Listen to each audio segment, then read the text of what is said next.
In 44 BCE, the blood-soaked steppes of the theater of Pompeii witnessed history's most infamous assassination, as Julius Caesar fell beneath 23 brutal stab wounds.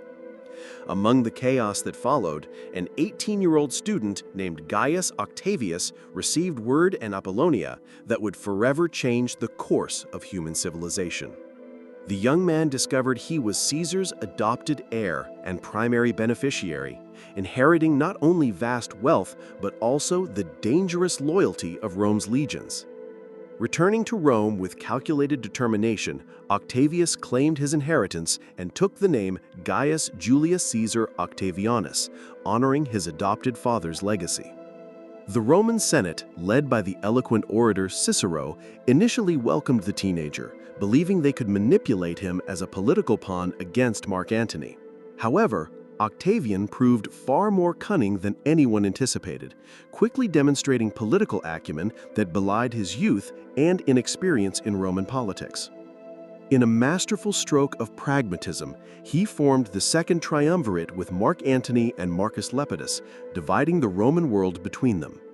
The triumvirs launched brutal proscriptions, systematically eliminating political enemies, including Cicero, whose severed head and hands adorned the speaker's platform in the Forum. At Philippi in 42 BCE, Octavian and Antony crushed the republican forces of Brutus and Cassius, avenging Caesar's murder and ending republican hopes. Following victory, the triumvirs divided territories. Antony took the wealthy east. Octavian controlled Italy and the West, while Lepidus received Africa. Antony's romantic entanglement with Egypt's Queen Cleopatra provided Octavian with the perfect propaganda weapon to turn Romans against his former ally. Octavian skillfully portrayed Antony as a traitor seduced by foreign luxury, abandoning Roman values for the decadent pleasures of Alexandria's royal court. The propaganda war intensified when Antony divorced Octavian's sister Octavia, publicly humiliating the future emperor and providing further ammunition for character assassination.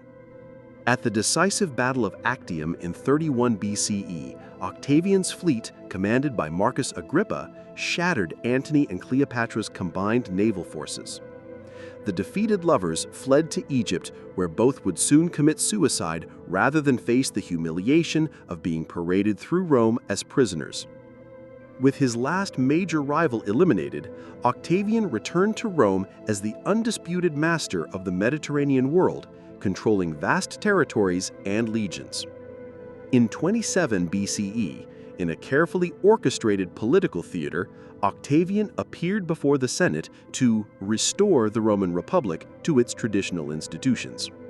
The grateful senators, recognizing the fiction but accepting the stability, bestowed upon him the title Augustus, meaning the revered one, marking his transformation.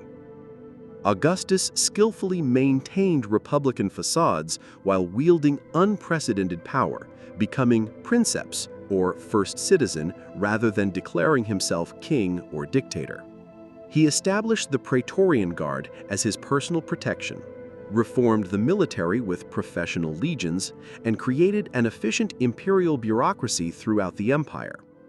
The Augustan age ushered in the Pax Romana, bringing unprecedented peace, prosperity, and cultural flourishing to the Mediterranean world for over 2 centuries.